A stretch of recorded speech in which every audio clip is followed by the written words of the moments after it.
Thank you for joining us today. My name is Candace Joyce, and I'm the Adult Program and Exhibits Coordinator here at the Bangor Public Library. This library is in the traditional homeland, past and present, of the Penobscot tribe, and we're fortunate to experience today's program on Penobscot land. The Bangor Public Library recognizes and respects the sovereignty of the Penobscot Nation and coordinates programming about the history, people, government, and culture of the Penobscot with the proper tribal authorities. Thank you for joining us tonight, and I'll turn it back over to Kate. Thank you, Candace. Brittany Schappach, a Maine Forest Service entomologist, will kick things off with a 25-minute talk on browntail moth, and Gary Fish will follow that. He's a state horticulturist with getting us up to speed on jumping worms. Again, we will save questions until the 7 to 7:30 timeframe, but encourage you to put them into the Q&A as we go along. So I'm going to stop sharing and hand it over to Brittany.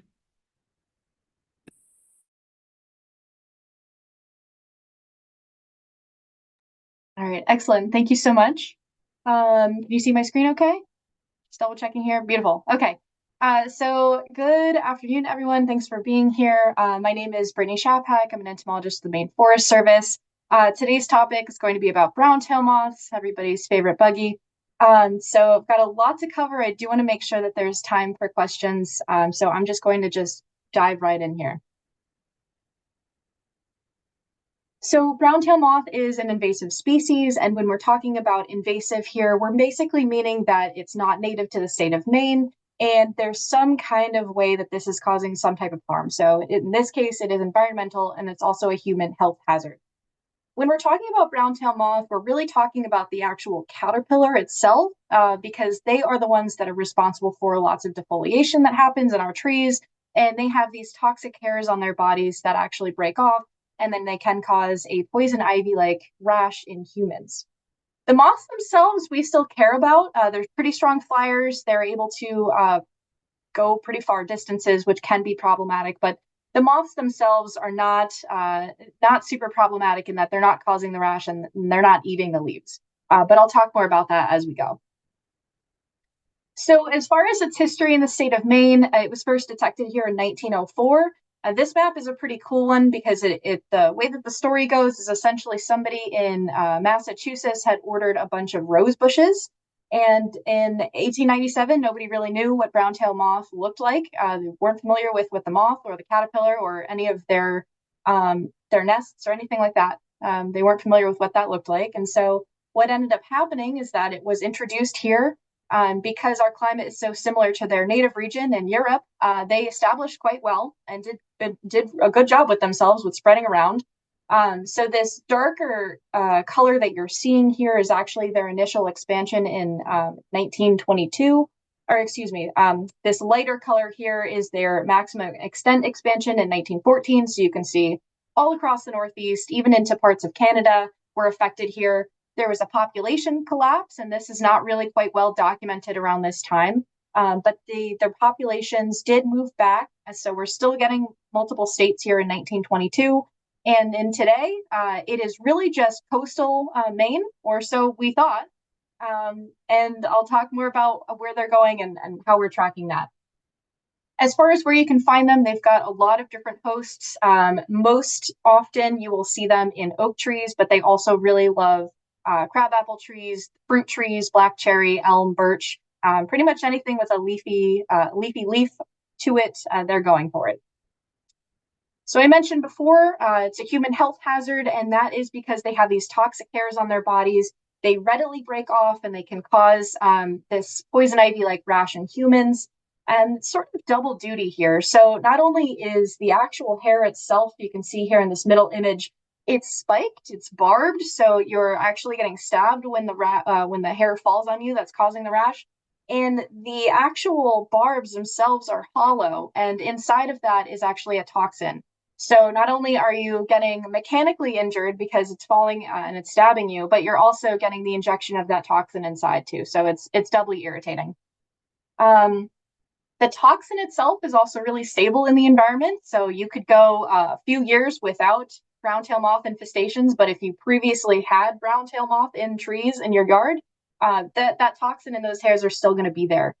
So it's problematic. It's hard to get rid of, and it really does stay around for quite a bit. And so when we're talking about the life cycle of browntail moth, I like this image because it shows the different life stages throughout the year, but I do think it's slightly problematic because it's only really showing the toxic hairs being present from December until July. And again, because we know that this toxin is actually really stable in the environment for multiple years, I would say that you're really thinking about browntail moth year round. And so, of course, we're at the very end of April now. We're going into May, so we did see them emerge from their winter webs April 15th this year, which is about normal for them. So they are small little caterpillars right now. They are eating leaves as we're seeing them bloom. They're going to keep doing that until about mid to late June, where they're going to pupate. They basically just make these pupal packets. They metamorphosize into adult moths, which we see typically around July time. And then we get these moths that are reproducing, laying their eggs, and then we get small caterpillars again later this year in about August time. The caterpillars that hatch in August are the ones that are going to be spinning the webs. Those small caterpillars are going to be the ones that are going to be overwintering and then hatching next April. But again, the hairs here are going to be year round.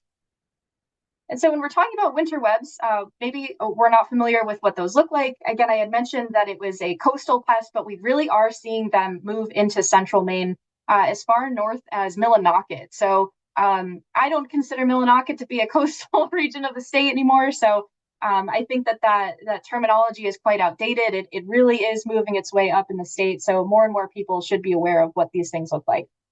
So winter web, that's these little white things at the tips of these branches of these trees here.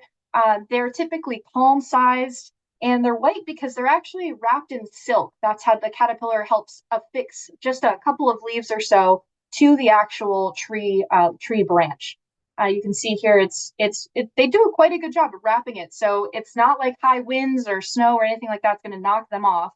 They do a pretty good job at this. And again, this is where they're overwintering. And so they are emerging in April time, right on their host plant. So they don't have to go very far. As long as the tree is healthy, they're just going to go and find that bud burst. And that's what we're seeing now. And so again, they're overwintering here. So they start making their webs in late fall, and we're starting to see emergence now in April. So what's coming up for us? Of course, right now, this is about what they look like. Their characteristics are mostly brown bodies. They do have these broken white stripes that happen on their back, but we're not going to see that until about June time. This is just a later life stage that they grow. They're shedding their skins. So they look like this right now. They're brown, but they still have these very, very characteristic red-orange dots on their bodies. They're near unmistakable here. And if you ever have questions about whether or not you've got something that looks like browntail, but you're not sure, feel free to reach out to us. More than happy to help you assess that.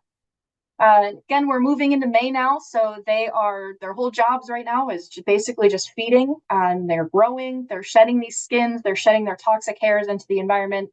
And again, it's really easy for these hairs to break off. So it's not even like you have to touch the caterpillars to get the rash. Strong gust of wind comes along, and then the hairs can go into the tree. They can settle into the grass below the tree. It's quite easy for them to do that. So right now they look about this. They're still fairly small, about half an inch, maybe 3/4 of an inch in size right now. They don't have their white stripes yet, but we do expect that to happen coming in later this month or next month in May. And then this is really their characteristic end goal here. They get to about 1.5 inches. They're always keeping these red dots. They're very hairy, brown bodies overall. So you're seeing a leaf or a tree or maybe a picnic bench with these things crawling on it, don't go near it.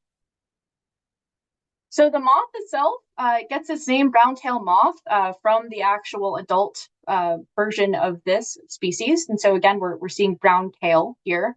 And the moths themselves, I mentioned before, they don't actually have the hairs on them that cause rashes in humans. But if we're thinking about how moths come about, right? you have a bunch of caterpillars that are going to metamorphosize. And again, caterpillars have the toxic hairs. So they're going to undergo some changes in their bodies. They're going to emerge out of their cocoons as moths. And so if we're thinking about where these hairs are going, they're probably going to be all over the branches, all over the cocoon. And then when the moths are emerging, they probably are going to pick up a hair or two as well. So the moths don't have the hairs on their bodies, but they might pick up residual hairs from their previous life stage. So they look really cute, I think, but these are not ones that I would be picking up and playing around with. But this is what they look like. So we're now looking at late July, early August time. The adult moth is going to be laying their egg mass. So this is an adult moth here. They cover this egg mass with protective hairs and right on the host plant too. So they're typically going to be on the underside of leaves. They're really easy to miss. So if you do happen to see something like this in your trees, you can certainly prune it off and put it into a bucket of soapy water, leave it for a couple of days, and it'll kill the egg, the caterpillars, the eggs inside of this. But for the most part, you're really not going to, this is going to be really easy to miss. It's not really a good time of the year to be pruning things and looking for this. It's just too hard. But this is what it looks like. And so after they are coming out of that egg mass, they emerge as yellow, this yellow-green color caterpillar. Again, they still have these dark spots on their bodies. They're going to be very, very small. And at this stage of life, they're basically just skeletonizing leaves. So their mouths are not big enough to eat whole trees or whole leaves. They're just taking the bits of green off the tops of leaves at this point. And again, these caterpillars that are going to be hatching from their egg masses in August, September time are going to be the ones that are making those winter webs and then emerging next year. So browntail moth can cause quite a bit of damage, especially in really high infestations. And so this image here on the right is a bunch of trees down in Booth Bay Harbor in the middle of June. Both of these photos were taken in the middle of June. So it's pretty hard to differentiate. If there wasn't healthy looking grass and shrubs here, these pictures could be taken in the middle of winter and you wouldn't know. So there is quite the potential possibility for them to defoliate a lot of trees. Stressful for the tree, probably isn't going to kill the tree as long as the tree is fairly healthy. It can withstand a couple of years of this. But after a while, when you're starting to see this, it can cause the tree to start to die or to leave it susceptible to other things like wood borers or drought to kill lots of trees on your woodlot. So it's good to be on top of these things and just be aware of what's going on. So part of the Maine Forest Service, what we do, not me, I don't like flying in helicopters, but we do this thing called aerial survey. So my coworkers go up in fixed wing helicopters and planes and fly over the state. In 2022, we flew over areas of historical browntail moth infestations, and we calculated about 151,000 acres of defoliation. And in 2023, we had a really wet year. It was hard for us to get out, but we still tried to do our best. And we actually saw quite a decent amount of decrease in the defoliation from our aerial survey. So we're still getting 48,000 or 46,000 acres of defoliation for 2023. Still quite a lot of defoliation, but it is definitely a decrease from last year. But we are seeing the patterns of where the defoliation is taking place kind of shift, which is fairly normal. They will go to new areas. Just because they were in an area one year does not necessarily mean they're going to be in the same area the next. So for my people who love numbers, which is also me, I've got this chart on here. And so we've got this column here looking at 2022 data and then 2023 data in this column. So anything that's green means that there was a decrease from the previous year. Anything in red means that there was an increase. So if we're looking at the two counties that did increase, we're looking at Oxford County and Somerset. And Somerset's really intriguing to me because this was the first year in all of our aerial defoliation survey from Browntail that we actually calculated aerial defoliation here. So that's telling me, if you're thinking about where Somerset County is, not coastal, not coastal at all. So these populations do have the ability to survive in central and northern Maine, and we are seeing them do that. So if we're thinking about why there could be such a decrease, there's a few different things here. In the state, I did mention that this is an invasive species, so it's not native. It didn't grow up in the state of Maine. But there are still things that can help control or kill the population. Now, these things, of course, they've got the toxic hairs on their bodies, so there's not a whole lot of things that want to eat something as hairy and toxic like brown-tailed caterpillars. But that being said, I definitely have seen birds start picking away at them, so it does happen. We have some flies and wasps that will also kill the caterpillars as well. But our two main players that we do see some localized population control are going to be a fungus and a nuclear polyhedrosis virus, or what I shorten as NPV. So they both work very similarly here. They kill a caterpillar, and then in the case of the fungus, there's these fungal spores that spread around to other caterpillars in the area and help kill them. And then we have NPV here, which is a virus. It basically explodes the caterpillar from the inside out. That's why it looks wet. It's just its caterpillar guts. And this is a really great way for other caterpillars to interact with this diseased caterpillar, pick up that virus, and then spread it. So we do have native things that can kill the browntail, but again, this is not going to kill browntail for the whole state. Sorry. But it can have the potential possibility to knock down some populations on like a woodlot, like a tree, maybe two trees. This is not going to be the entire city of Bangor. I wish, but it's just not what's going to happen here. So you might be able to look at your trees and then see dying brown-tailed caterpillars, and this could be the cause, which would be good. So another part of what I do is, of course, I educate here, but we try to do this knockout browntail. So it's this 4-step process: recognizing, removing, recruiting, and reaching out. And this is all just to help prevent browntail from taking over. So I talked a little bit about this. We're recognizing what the winter webs look like. So they're palm-sized. They're at the tips of the branches. They're wrapped in this white silk. Oftentimes, this can get confused with a different kind of web from our fall webworm.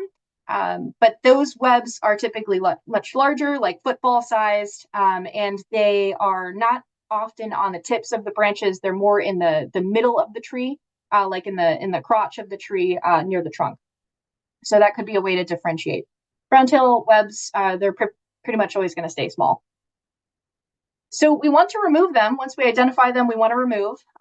February is Browntail Moth Awareness Month, and so that is the month that we really try to do a lot of advertising for folks to go ahead and remove, check their trees and remove these webs. It's a good time of year because you've got the sun that you can have behind you when you're looking out at these trees. The silk on these webs, I mean, it almost like reflects back at you. So it's a really great way to see them.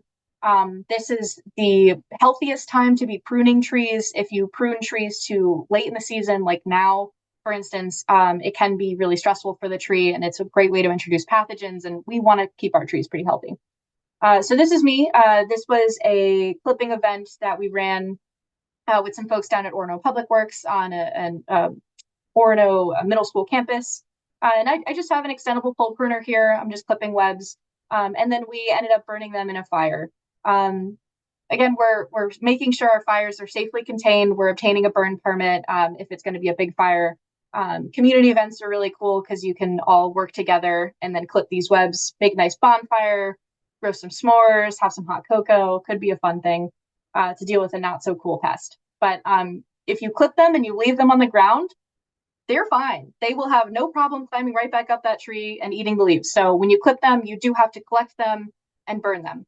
Now, if you don't like burning or if you don't want to use fire or anything like that, that's okay. These 5-gallon Home Depot or Lowe's buckets are really great because you can put the nest inside them and fill it with soapy water. Leave it for a couple days. The water and the soap will help get into the actual web and then kill the caterpillars. And then you can just drain off the water. You can throw all of the nests and the branches into a trash bag and throw it out, and then your work is done.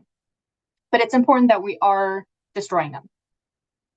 Now, as far as recruiting goes, sometimes you don't have nice and short trees or an extendable pole pruner. Sometimes you have 75-foot oak trees surrounding your house covered in browntail. What do you do? So there are arborists that can help you remove browntail. There's also this new age of using drones to clip out the webs, so that might be an option for you as well. Or in some cases, when you have over 100 webs in a tree, it's not realistic to clip all of them. You might want to turn to hiring a licensed pesticide applicator and just getting those trees treated. So we have some really great resources on our website for that. And so if you are going to maine.gov/DACF/knockout BTM Browntail Moth, we've got all of our resources on the right-hand side of the page, including a list of licensed arborists who prune browntail, as well as licensed pesticide applicators who are willing to treat browntail. Now, that being said, we also understand that sometimes that's not an option for folks. And so it's important that if you are going to treat trees yourself, or you're interested in treating trees yourself, that you're taking appropriate risk caution awareness here. So any pesticide you're going to be using, there's an inherent risk and a hazard with that. So we're making sure that we're reading the label before we're even using it. We're making sure that it's a legal product in the state of Maine. We're checking with Maine Board of Pesticides Control. And we're just making sure that the tree that we're using it on is a tree that can accept this pesticide. Because again, we don't want off-target effects to humans and environment and other animals as well. So of course, I'm recommending, if you can hire a licensed pesticide applicator, do that. Leave it to the professionals, but if you can't, make sure you understand what you're doing. So as far as options for browntail, if you can't prune out the webs, which of course is the easy way out for most folks, no pesticides. If it's a crabtree, great. But again, like I said, sometimes it's not so easy. There's really two ways you can go about it. There's tree injections, and then there's foliar sprays. There's pros and cons to either one. I've heard really great things about both options here. Injections, essentially, you're basically drilling holes into the tree trunk, and the pesticides get taken through the tree and then get pushed out into the leaves, so that when the caterpillars emerge, they can eat those leaves and then they will die. And then there's foliar sprays. The pesticide gets sprayed right onto the leaves. Caterpillars eat the leaves. Same kind of idea. They're going to die.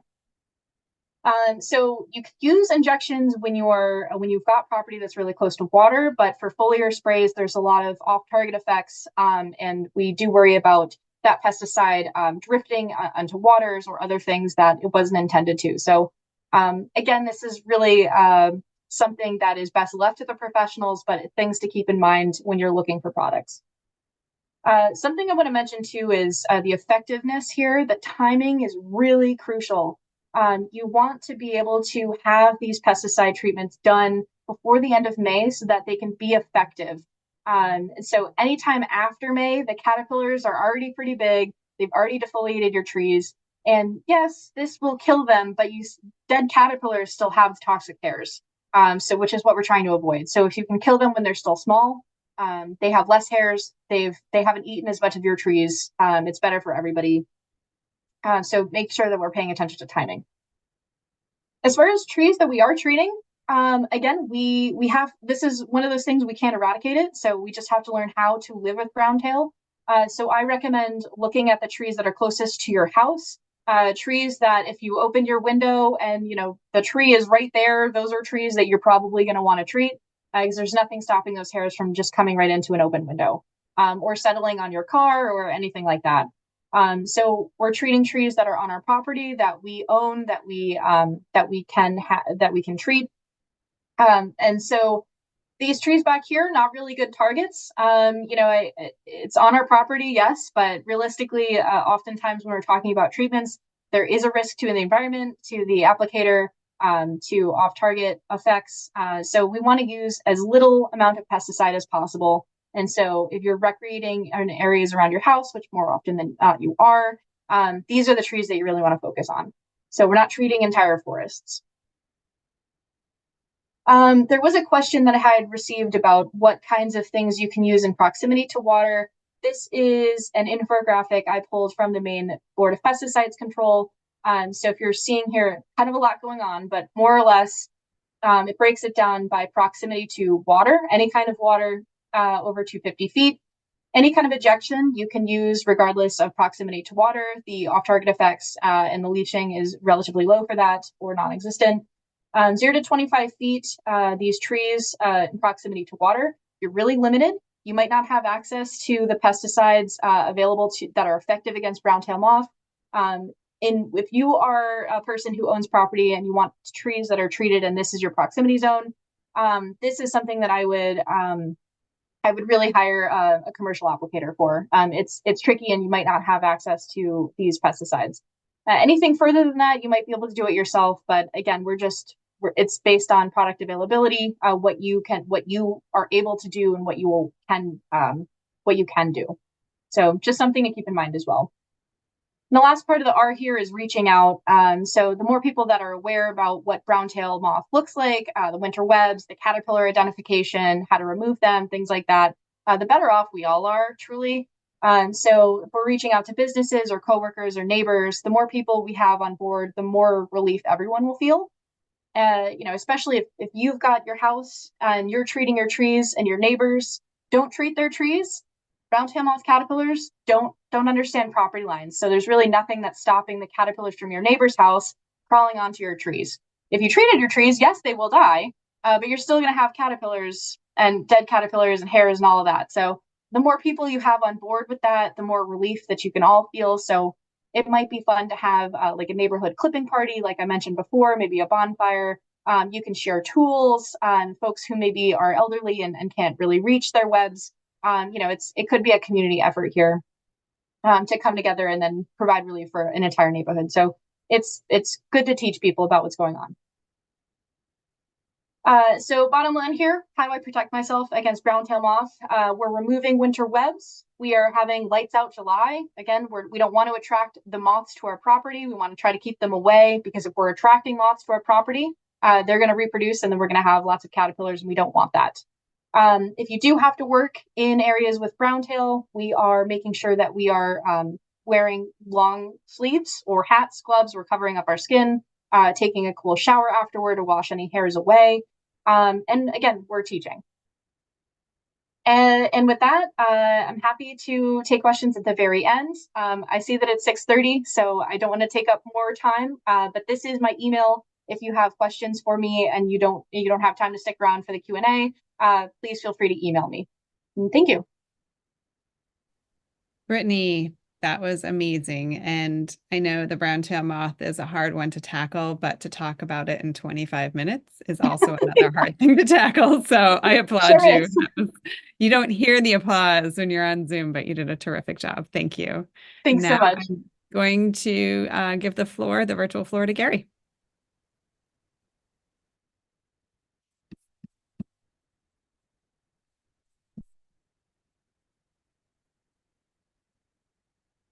Looks great, Gary, or you're close. There we go. Looks great. All right. Well, Brittany got us all started with caterpillars exploding and caterpillar guts. So that's a good warm up for jumping worms. And yes, I'm Gary Fish. I'm the state horticulturist for the Department of Agriculture, Conservation, and Forestry. And I'll do a little bit with jumping worms now. A wonderful topic that lots of people are really interested in. And let's see if I can get this to advance. There we go. So historically, people have always thought of earthworms as being good for the environment, and maybe they are, maybe they're not. They do compost waste, and they do things that provide food for birds and other animals, and recycle organic material and provide fertilizer and other things that that they provide us with interest when we have rain and they're all over the sidewalks. But you might want to reconsider that, how you feel about earthworms, because they're all invasive species in Maine. We don't have any native earthworms in the state of Maine. They were all wiped out by the glaciers years ago. They cause problems with soils, and they make it more difficult for native plants and insects to thrive. And earthworms are really harmful in the forest, especially. So, there's a lot of concern about jumping worms, and this past year was a really breakout year for them. A lot of people are grossed out by them and kind of set their hair on fire about them. And hopefully this will help you to understand them a little better and not be quite so concerned about them. there certainly are plenty of them around and throughout Maine, as you'll find out through this talk. And, they are out there, they're eating dirt, basically. They're filtering materials, food out of soil, and they're eating leaf litter and things like that. So they are living in that top layer of soil, especially the jumping worms. Some other worms will go deep into the soil, but jumping worms stay at the soil surface. They are invertebrates and they eat decaying roots and leaves and bacteria and fungi. And, they're in soils just about everywhere now. So again, there are no native earthworms in Maine. Very few native earthworms survived in the northern US, none in Maine. Glacial events killed them. And they have expanded northward, but only up into like Pennsylvania, maybe southern New York. And they were introduced here. Originally, the earthworms that we had back from the 1600s were from Europe. And then around the early 1900s, we started getting earthworms from Asia. There are 3 species of jumping worms. The most common one that we have is Amenthus agrestis, but also Amenthus tokyoensis and Metaphyre hilgendorfi. That's the least common one, at least at this point. They're called all kinds of different names: crazy worms, snake worms, Alabama jumpers, lots of different names for them. They are native to Eastern Asia, and they're definitely not native, and they are invasive in North America. So by invasive, I mean that they cause ecological, economic, or cause disease. And basically for earthworms, it's primarily ecological and economic. So these worms are really found only in the top 2 inches of soil. They're primarily feeding on the leaf litter. They're called epigeic. There are other types of earthworms that are deeper down, the anisic and the endogeic, but these are epigeic worms. And they have a 1-year life cycle. So they grow fast. They have all their energy going into reproduction. So right now they're juveniles, and they will be probably until the end of June or sometime in July. Then they become adults. You start to see their clitellum, which I'll talk more about. And they can last, like this year with such a warm winter, all the way through into December, maybe even January. People were saying that they were still finding adult jumping worms. They lay eggs that are tiny in tiny cocoons. The silken cocoons help to protect them from the cold winter and fungi and water. And they're parthenogenetic, so they can reproduce on their own. So it only takes one worm to start a new population. That's another reason why they're so easy to move around, is it only takes one of those cocoons to start a new population somewhere. Again, they overwinter as eggs inside these small cocoons. You can see how small they are, maybe a couple of millimeters. And they're really difficult to detect and very easy to spread. They look like grains of soil. So if they were in a plant or in compost or in mulch, it's almost impossible to find them. As far as their biology, they reach maturity in about 60 days. They often have 2 hatches per season, maybe even 3. It's hard to tell depending upon the kind of conditions that we have. They don't tolerate really acidic soils, but they can go down to 5.0 pH, so fairly acidic. And they have voracious appetites. They eat up all the duff layer, compost, wood chips, anything that's any kind of organic matter very quickly. They adapt to temperature changes. They move around. That's why it's really difficult to control them with heat, even though that can kill the cocoons and the worms. They have kind of, they're not particular about their habitat. And the only thing that they really aren't found in are full coniferous forests. So, they like the hardwood or mixed wood forests. They produce this funny soil signature that looks like coffee grounds, spent coffee grounds, very granular. And they may be really outcompeting the other European earthworm species that are there. So again, a single cocoon can start a whole new population. You look at this, piece of ground, and There's probably a cocoon there. It's impossible to really tell it. So very easy to facilitate the passive spread of these invasive earthworms. So how do you identify them? When they're not fully mature, it's a little bit more difficult. But you can differentiate them from like the common nightcrawler that we find most often by their clitellum. So the nightcrawlers tend to be maybe a little bit longer, although there's a lot of variation in size. Their clitellum, which is the section here that is raised, basically that is the area that is their reproductive organ, and it is on the nightcrawler. It's raised and looks like a saddle. And then the other thing is they have hairs on them, and you probably need a hand lens to be able to see them. But the hairs on a nightcrawler, they're kind of widely paired like this. And they are slow moving like most worms, not fast moving like the jumping worms. So jumping worms, they have a smooth and flat clitellum. It's often milky white, but it can be many different colors. It can be gray, even brown. It doesn't have that saddled appearance. It goes all the way around the worm, and it's found close to the head. So it's on segments 14 through 16, and that's really the easiest way to ID these worms, because the other earthworms that we have, the clitellum is much further away from the head. And so if you send a picture to us, that's what we're looking at, is the clitellum on those segments.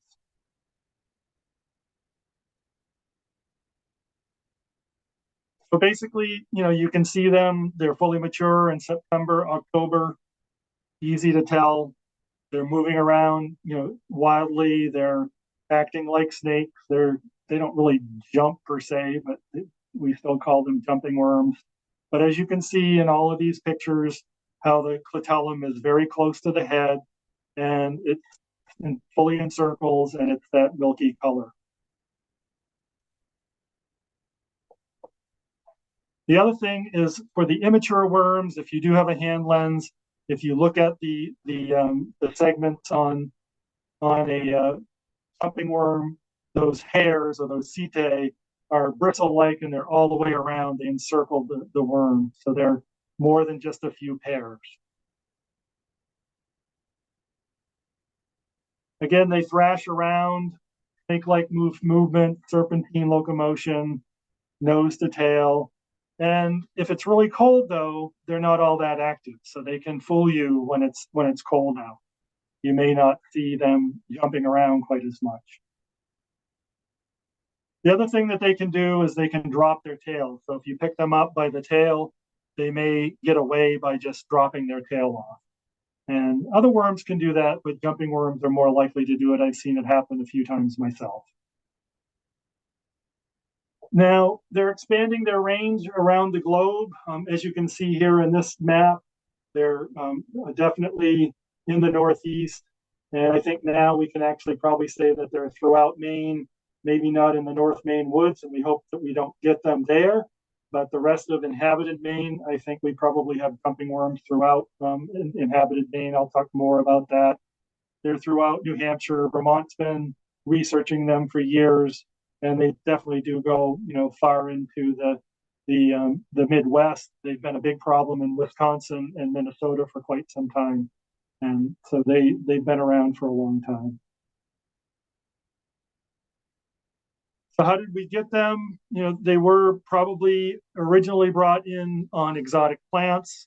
They were first found in probably the 1950s or 30s in greenhouses in Maine. Actually, in Bangor, Maine is one of the first early detections of them.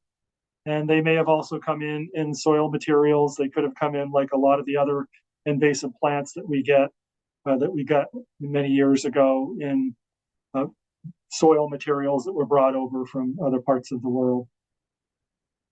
And they definitely spread very easily in mulch piles, potted plant sales, plant nurseries, composting, on your boots, on your equipment, and fishing bait, lots of different ways, even through erosion. So when they cause that change in soil, that soil becomes highly erodible.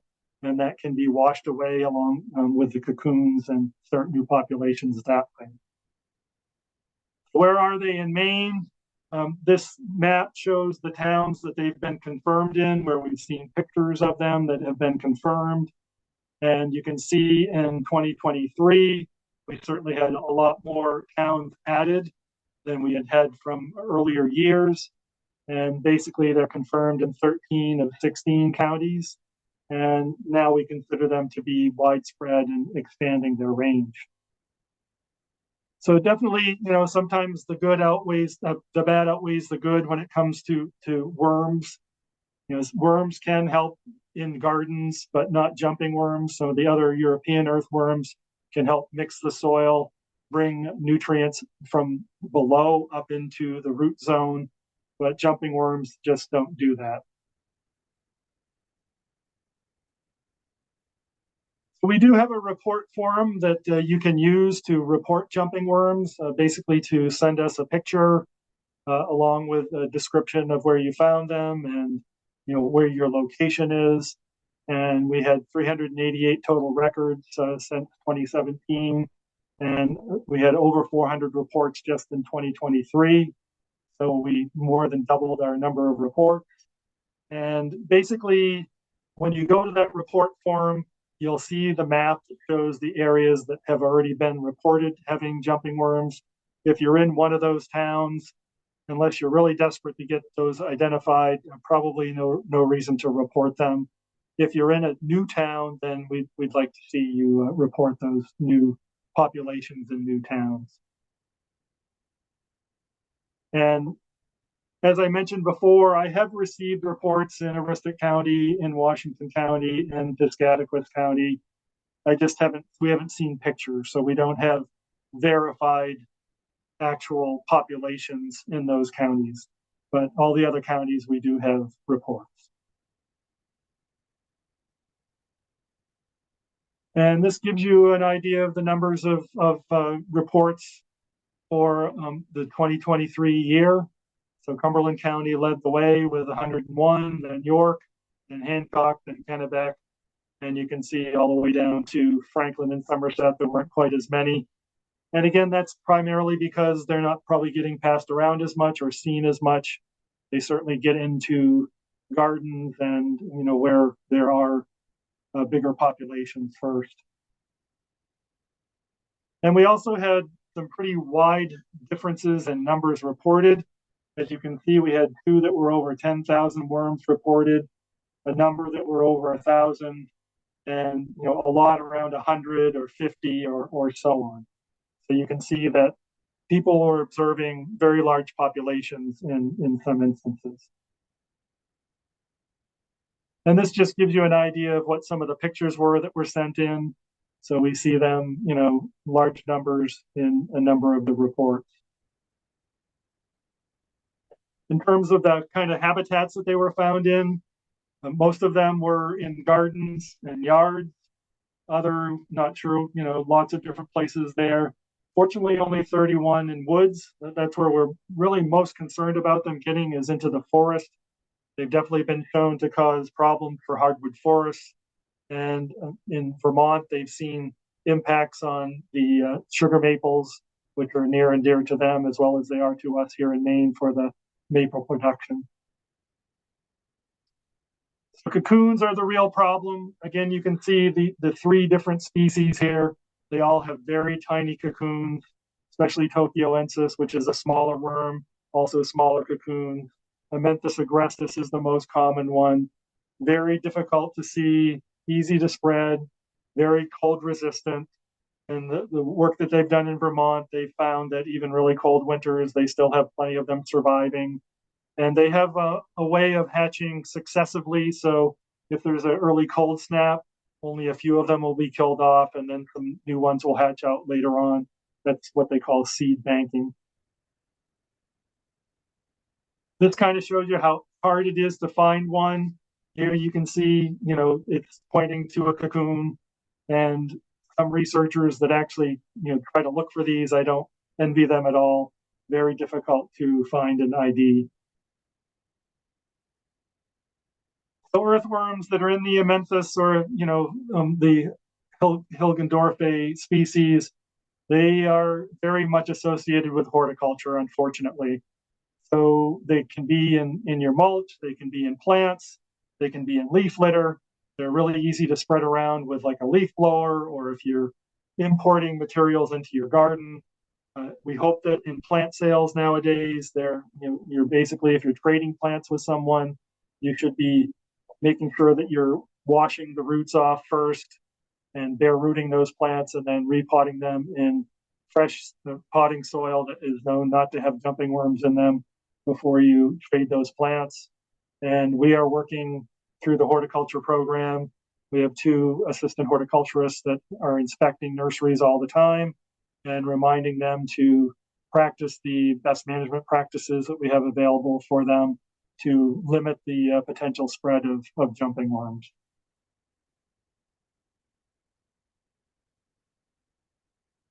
So lots of different ways. This is Thanksgiving dinner for worms. Any kind of organic material, they're going to love that. We are working with those that are making compost and selling compost. I work with the compost team that has individuals from DEP and our department and University of Maine Cooperative Extension. We've developed BMPs for them to reduce their potential for spreading these. Unfortunately, we do get some reports of jumping worms in compost, especially those that are being kind of brought into municipal composting programs. You want to be really careful about taking those types of materials where lots of people are bringing in materials to make that compost. Any kind of shared piles, I would not bring those into my own garden. So lots of different ways for them to spread around.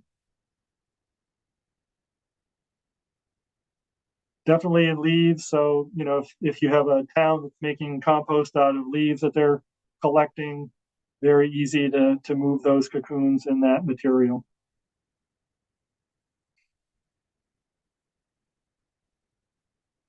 If you are an angler, make sure that you never dispose of your bait in the forest or along the banks of the river or anything like that.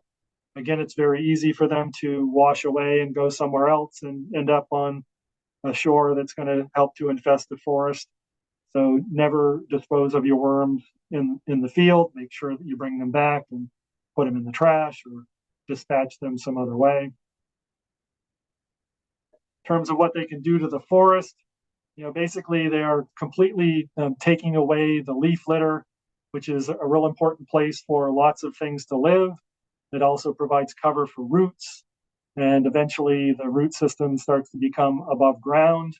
There's a good example of that across the street from our offices in the Viles Arboretum, where they've had the worms for some time in one of the green ash areas that are planted.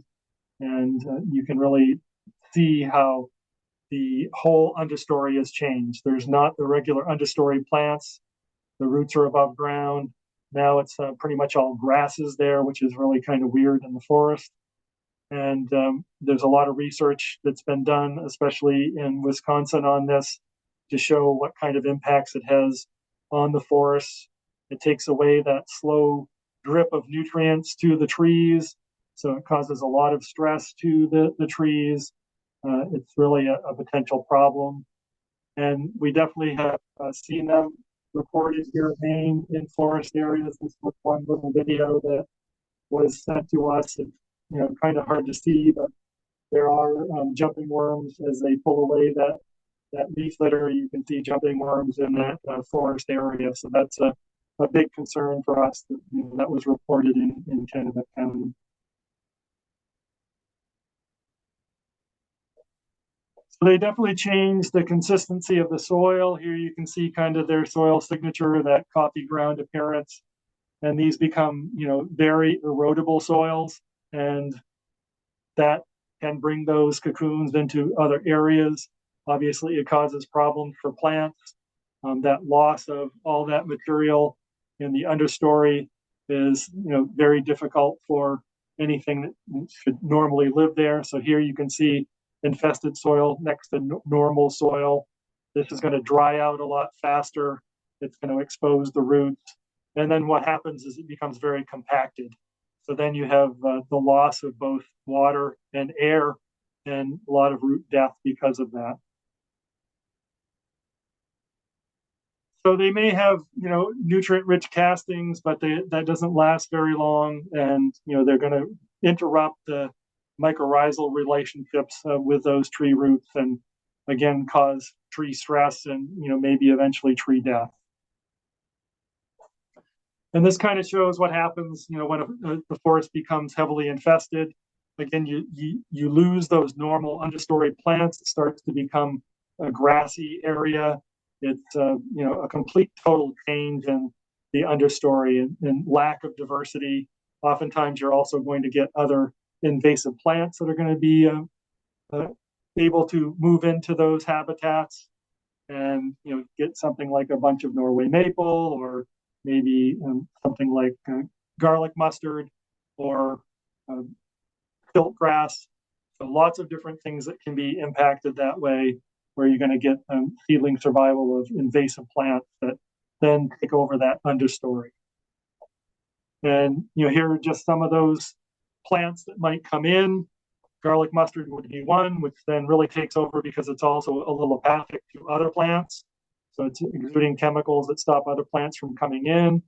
Barberry is a huge problem because it can be a great nursery for small mammals that are a reservoir for Lyme disease, and then a great place for ticks to survive. So you get greater potential for Lyme disease. Buckthorn comes in and takes over the understory. A really nasty plant that we really don't need more of. And that's pretty common in the Bangor area. And the results of that is you lose those understory ground cover plants, things like these trout lilies or the trilliums or Solomon teal. So you lose those spring ephemeral plants, which are really important to a number of species for habitat, and I think we all love to see them as well.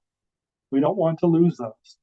Same thing goes for ground nesting birds and salamanders, the ovenbird, teacher out there. You don't want to lose that song out there. Salamanders have plenty of other problems and don't need another one like this. Hermit thrushes, same kind of thing. You lose these types of creatures when you start having infestations of jumping worms. So in terms of prevention, if you can, clean off your gear, we encourage those that have trails to have boot brushes so that you can brush your boots off before you leave the trail, because it's really easy to pick up those cocoons and move them around. Cleaning up your garden tools when you're moving from one site to another, asking landscapers or logging crews to clean up their equipment before they go to another site or before they come to your site. And, rinsing roots to remove soil clumps before you're, moving plants around. Ideally, don't purchase jumping worms for composting or vermicomposting or gardening or fishing bait. They can be out there for sale, so be careful, of what you're going to buy. There are red worms that you can use for composting that are okay. They don't tend to overwinter in Maine. Just make sure that that's what you're getting. And never discard live worms in the wild or in your yard waste. And try to teach others about jumping worms and how not to move them around. And know the signs. Educate yourself about jumping worms and monitor for them. Maybe using a leaf rake to look around for them. Or there are mustard solutions that you can make with powdered dry mustard and water. If you pour that on the soil, it irritates the worms and they'll come up and you can look at them and identify them. There's plenty of online methods of making those recipes out there. It doesn't control them. It just allows you to see them, see what worms you have and identify them. And, you might want to talk to anyone that you're buying compost or mulch or plants from nurseries, maybe choosing bare root plants over potted plants. As you're looking at plants in a nursery, check around to see if you find any worms under the pots or stuff like that. If you do, then, please let them know and have them contact us. So again, you can use the mustard pour to find out if you have jumping worms in your garden. And obviously now they're throughout Maine, so there's a good chance that you might be able to find them. And they're often going to be in places that are frequented by many other people. So if you suspect that you have jumping worms, and especially if you think that they've come from compost or potted plants, please reach out to me so we can take a look at that situation, talk to whoever is selling those materials, and make sure that they're following the best management plan practices that we have recommended. Right now, there are no regulations on jumping worms. There are no specific requirements on jumping worms. I don't expect that to happen because now they are widespread, and generally we don't regulate anything that is widespread. If you do think you have them, don't panic. You can report them on the form that I showed earlier. Focus on preventing their spread, and reach out to the location you think you may have obtained the worms from so that they know, and have them reach out to me.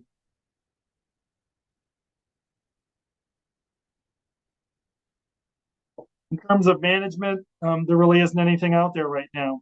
The research is ongoing. There's many different Northeast research programs going on. Hopefully they're going to find some way to reduce the populations. Again, they are parthenogenetic, so they can easily, one worm can start a population very quickly.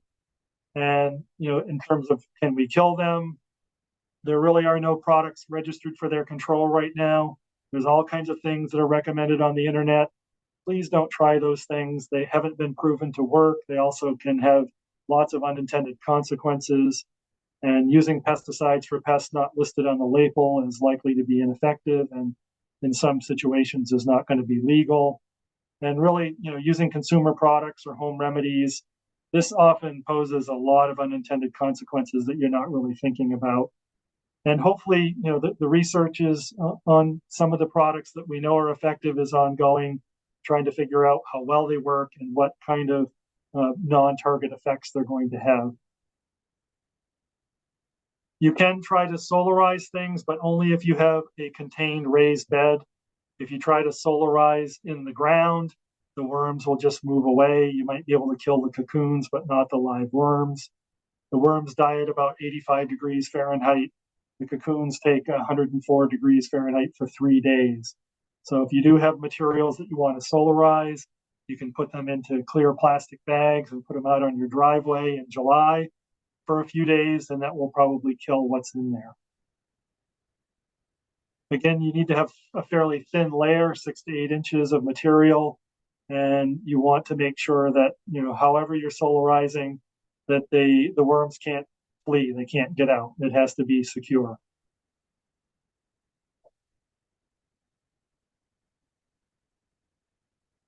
Of course, you can hand pick worms and just put them into soapy water. Soapy water works for just about anything like that. And removing worms can reduce the cocoons and maybe slowly but surely reduce the populations, but probably is not going to be a lasting control because, again, it only takes one worm to start a new population. And things do eat them. Birds will eat them. Unfortunately, many worms are banking heavy metals like lead and mercury, so you don't want to be feeding them to your chickens or something like that. But there certainly are lots of organisms that are probably eating them as part of their diet. If they're only eating a few, then they're probably going to be okay. So don't feed them to your chickens. Again, lead, mercury, arsenic, lots of things they get from the soil. There's lots of those different elements in the soil naturally, and easy for them to accumulate in the worms. As I mentioned earlier, they're not a regulated invasive species in Maine, so we can't take action beyond education and outreach. There is a multi-agency working group that's cooperating on these. UMass, Cornell, University of Vermont, Yale. They're all working together. We have our own jumping worm working group in the state of Maine that's working on this as well. That includes the University of Maine and the state of Maine, the Forest Service, our plant health programs, the Department of Environmental Protection, and many other organizations, and we're certainly doing a lot of work to try to figure out how to maybe manage these in the future. The lead researchers, Joseph Gores is the one that introduced them to us in Maine back in about 2013 or so, and I've been looking at them since. Denise Dobson at Yale University is kind of the leader of this multi-agency, multi-university study group that's in the Northeast. Brad Herrick has been working on these at the University of Wisconsin for a long time, learned a lot from him many years ago, as well as Lee Freelick. And, they're still getting a lot of attention. We're still learning, stay informed. Unfortunately, we really don't know how to best manage them at this point, other than trying to keep them from spreading. There certainly is a lot of resources on our website. And if you go to maine.gov/hort, you can get to the jumping worm website fairly easily. And if you want to find that report form, you can scan the QR. And with that, I think I'm ready to take questions. How do I do on time? You Not did too well, bad. Gary. Thank Not you. too And our group did a fantastic job with asking questions. So we're I going to hand will. it over to Candace Joyce, to start. Well, we have quite a few questions, and Kate's done a good job kind of breaking them up between Brittany and Gary. And I will start here with Brittany. If Washington County is not on the monitoring list, does that mean that we do not have them here, or that you have not surveyed the area yet? So it's a great question, and one that you really can't get from the aerial map that I had showed. I do have a better one. It looks like I can't throw links into the chat, but maybe I'll post the link, and then someone else can maybe send it out to the folks in the chat. But we do have an interactive Browntail Moth dashboard on our Browntail website, and it's really cool because you can actually see the entire state and where we've tracked winter webs. So basically, there's two of us in a truck. One person is driving and the other person is logging winter webs as we're driving along roads. There's not very many of us, and Maine is a huge state, so we don't get to every road, but we really do try to expand ourselves across the entire state to try to pick up those winter webs. So we did look at Washington County. I'm looking at the dashboard right now in that link. Hopefully it can get shared.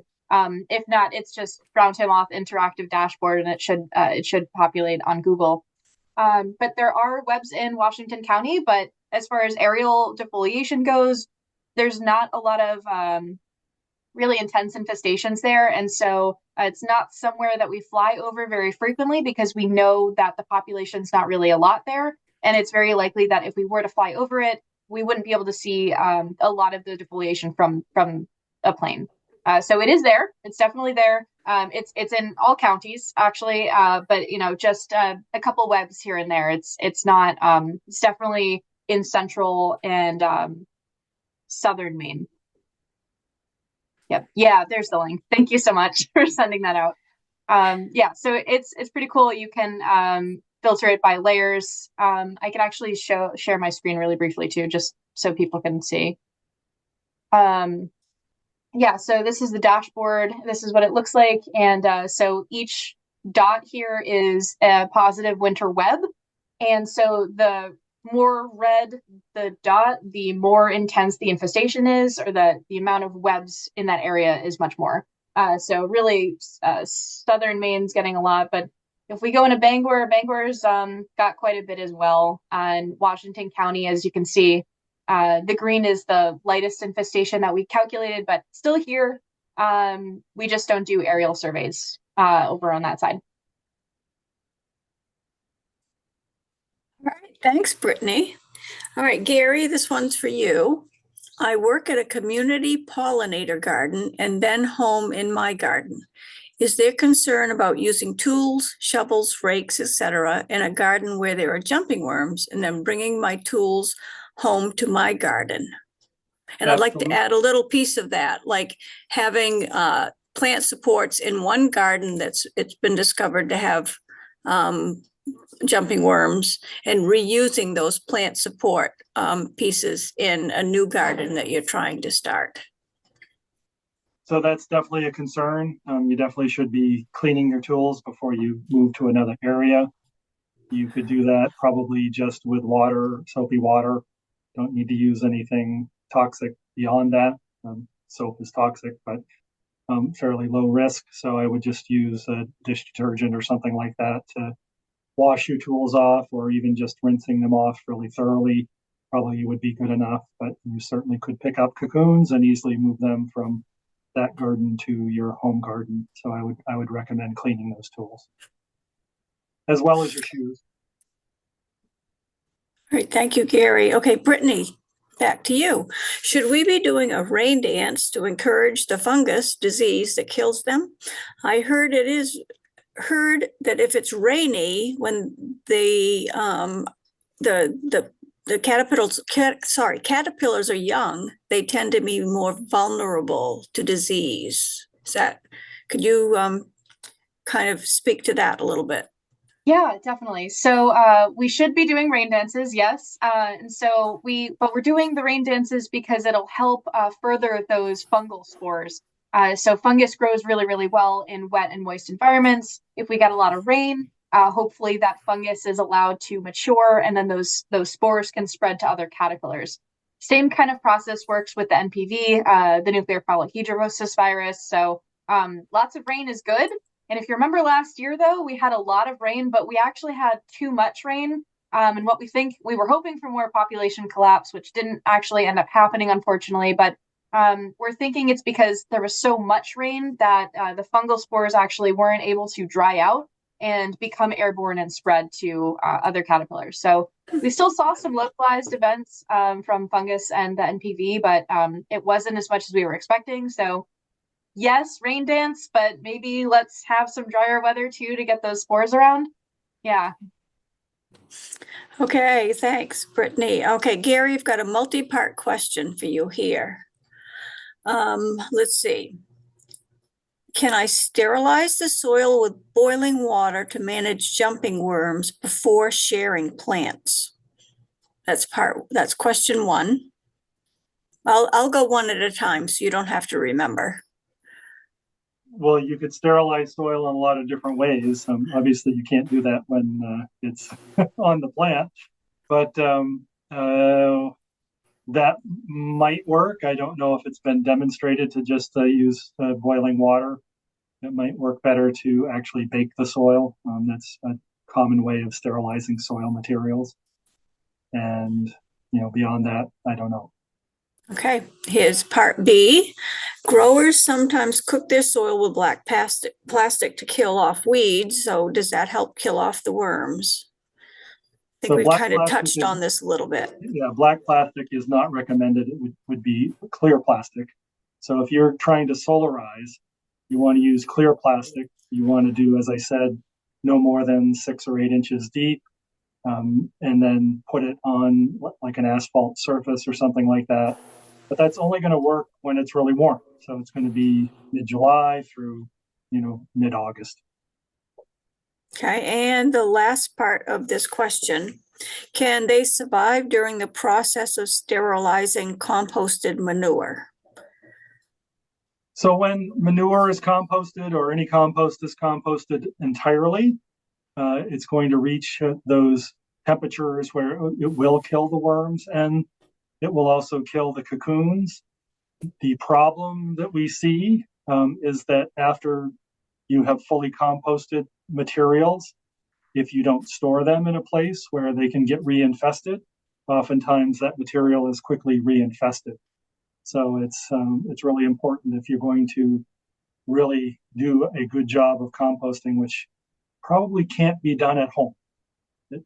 We've got commercial composters that do a really good job of reaching very high temperatures in compost, and generally it's not going to happen in a home composting situation. Okay, all right, thank you. Okay, Brittany, back to you.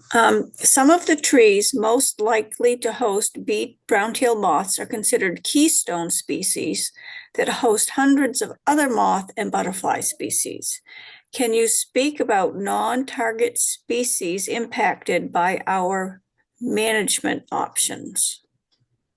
Yeah, so it's very true. There's a lot of our native pests or invasive species will use native trees that might have interactions with our native species, our birds, our pollinators, things like that. And so whenever you're incorporating any kind of pesticide to try to control one thing, there's always that risk that it's going to alter other things as well. So it's tricky because there's always going to be off-target effects. It's just a timing thing. So timing, like I mentioned before, really, really important with browntail moth. We are doing the injections and the foliar sprays when they are still small, which is earlier than most of our other caterpillars and butterflies. So this time of year where things are just starting to wake up, browntail's awake. Browntail's been awake for about 2 weeks now, whereas other things quite haven't gotten as developed. So if the timing is right with the pesticide use, you reduce the chances of those off-target effects, but you don't eliminate them entirely. Certainly, if you wait until later in May to do injection or foliar pesticide treatments, yes, there's nothing stopping our native caterpillars from eating those leaves that have the pesticide in them, and yes, the pesticide will kill those caterpillars too. There's nothing that's going to be only specific to browntail, and unfortunately, it's not in that way, it's not the best answer, but it's the answer that we do have and does work to mitigate browntail. And it's currently a Maine only problem. It's really only in the state of Maine and the tip of Cape Cod in Massachusetts. So there's not a whole lot of people doing research on it either. So it might just be what we've got for now. And the University of Maine in Orono is doing fantastic work. The lab out of there is looking at other things that might be a little bit more friendly to our native species, but there is always that risk. Okay. Now that's where clipping webs is going to have the least impact on other species. That's exactly right. All right, Gary, the question is, how can I know whether the soil mulch compost I'm purchasing is free of jumping worms? Unfortunately, you can't. That's the quick and easy answer.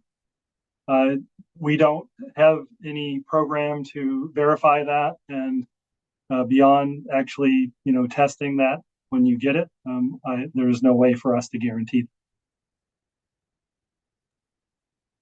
Okie doke. Let's see. Okay, Brittany, is there any benefit to selectively attracting and killing moths for control? Yeah, so if we knew how to do that, that would be super cool, but we don't. And browntail moths are highly attracted to light sources, and unfortunately, so are all of our other moths that are around the area here. So general rule of thumb is actually we're recommending lights out July and lights out August too. It's really a sort of a longer spectrum there.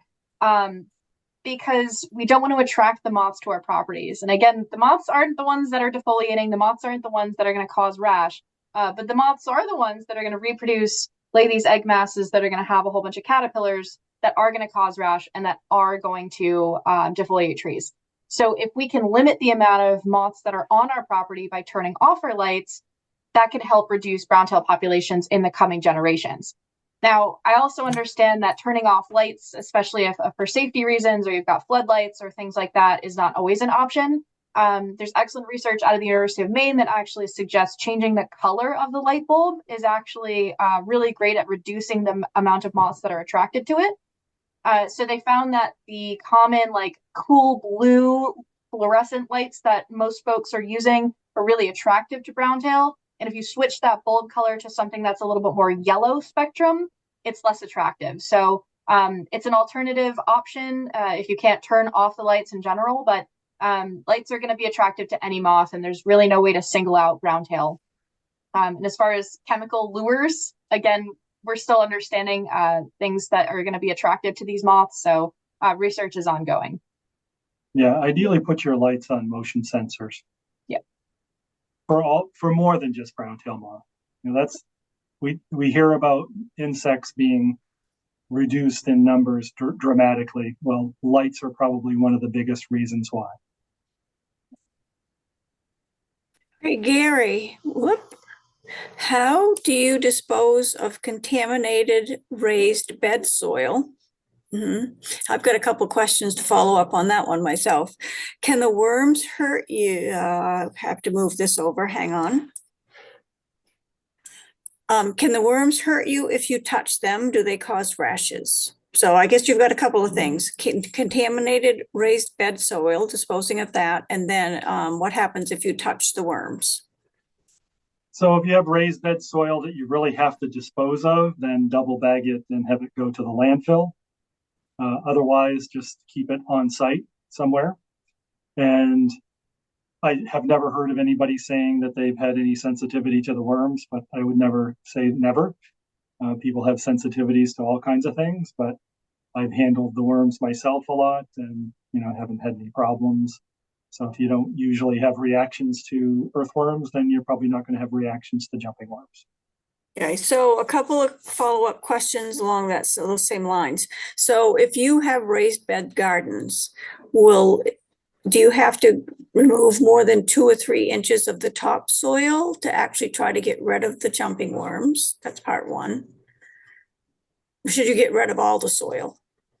So if you have jumping worms in a raised bed that you can control, then I would try to solarize that rather than trying to dispose of that soil.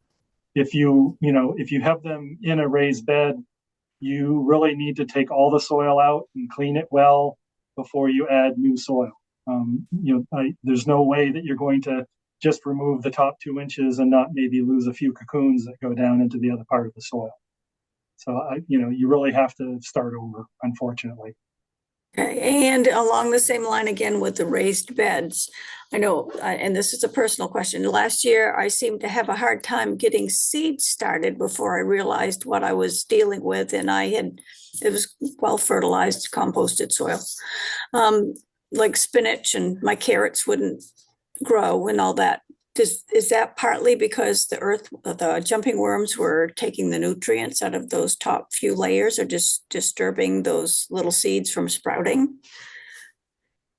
Hard to tell. Last year was a weird year. There were a lot of people that had a lot of problems with starting things and getting them to grow. We didn't have a lot of sunlight. So it may have been related to that more than anything else.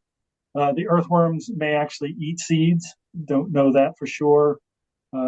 Smaller seeds they may be eating, but I suspect that was more related to sunlight, lack of sunlight. Okay. All right, and one more for Gary here. What kinds of trees survive in the areas where the worms are native? Well, where the worms really are native. What kind of trees are in those areas? So native earthworms are all from Pennsylvania south. So you're going to have all the different hardwoods that they have down there, and loblolly pine and slash pine, and some of the other southern species. So what about where the jumping worms came from? I think this question may be more asking about where the jumping worms are native. Do you have any idea? I have no idea. I haven't studied the forests in Eastern Asia. The problem is that we have trees that did not evolve with worms. So when you have a tree that didn't evolve with worms, you introduce worms into that situation, you lose all of the duff, which is that slow release of nutrients that is feeding the trees, feeding the mycorrhiza, and protecting the root system. And you take that away, and that causes serious problems for the trees. It's it's just that matter of fact. And the same thing goes for the European earthworms. They're not used to having that kind of disturbance in their root systems. They did not evolve that way in the last 10, 12,000 years. Okay. All right, Brittany, back to you. I have browntail moth caterpillars that dropped into my strawberry patch last year from an infected oak. Are they likely to set up and infest the strawberry patch? So I haven't heard of them enjoying strawberry leaves too much. But that being said, if you do have an infestation of the caterpillars in the oak trees that are overhanging strawberries, I would really caution actually eating those strawberries because again, those hairs are easily shed. They're settling in on the ground underneath, and they can settle on top of those strawberries. And because of the nature of strawberries, you can wash them, but they're I don't know that I would eat those strawberries personally. That's more so my concern. I don't think that they'll set up webs and really feed on those leaves or the strawberries themselves. But again, we're really worried about the hairs there. And if you're eating it, of course, that's not going to be comfy. And I don't think strawberries are a kind of fruit that you can really wash quite well. So that's something to consider. Hopefully you didn't eat those strawberries, but I'm sorry to hear about that. And they do infest Okay. blueberries, though. They do, Huh? yeah. But I'm not familiar with strawberry plants I've being never heard of infested. that. Yeah, No. no. Okay, back to Gary. How are the ground nesting birds affected by jumping worms? They lose their place to have their nest. So they nest in that duff layer. And so if that duff layer is gone, they have no place to hide their nest. And they're probably also feeding on many different insects and other materials that are in that duff layer. So once that duff layer is gone, then they don't have their habitat. Okay, Brittany, back to you. The person, just an update here. The person did not eat the strawberries last year. Do they need to start over with the patch since the hairs are around for 3 years or many years? Yeah, it's definitely something to consider, or if possible, moving it to an area. If you've got raised garden beds that are easy enough to move them across to an area that doesn't have browntail overhanging them.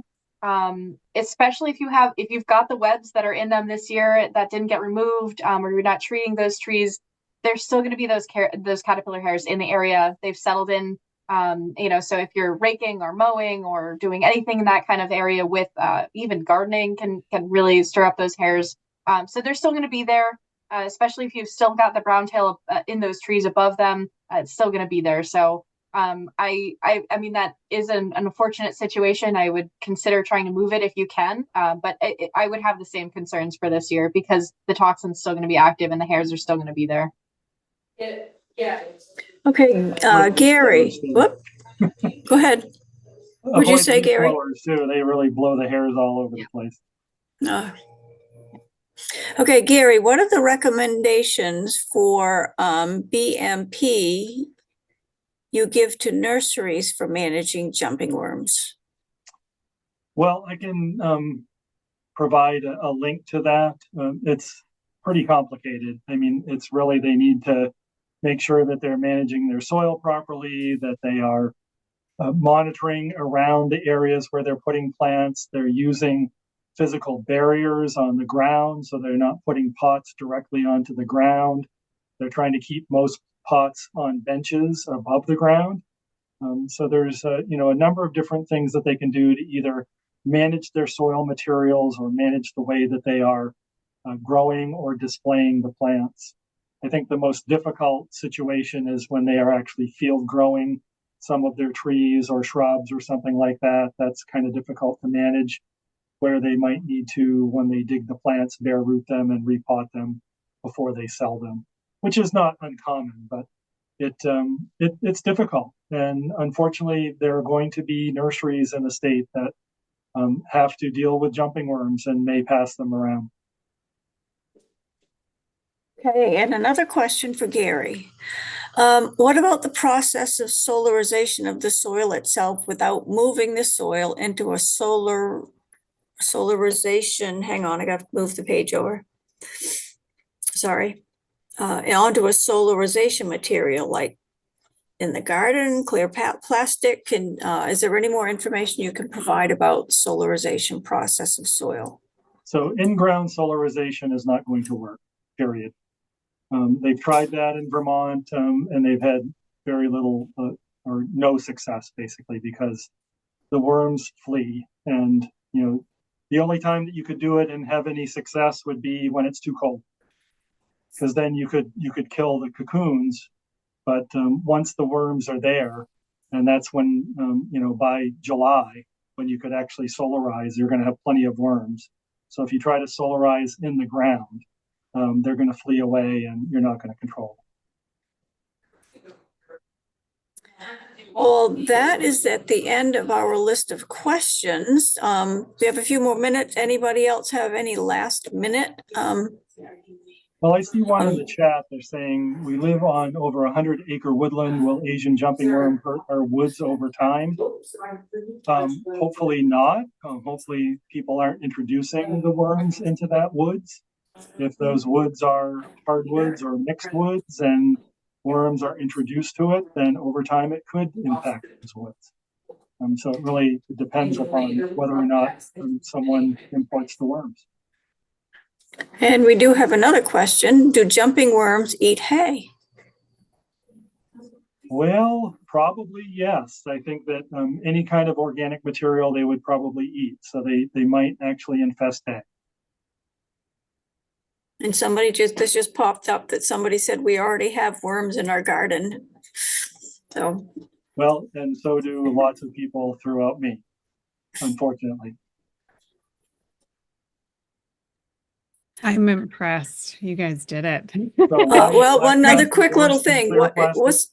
Well, So yeah, clear black plastic. is like clear plastic is like a greenhouse. Black plastic reflects the light. So you always, when you solarize, want to use clear plastic. All right. Well, thank you, everybody. Kate, I'm going to turn it over to you. This has been wonderful. And thank you so much.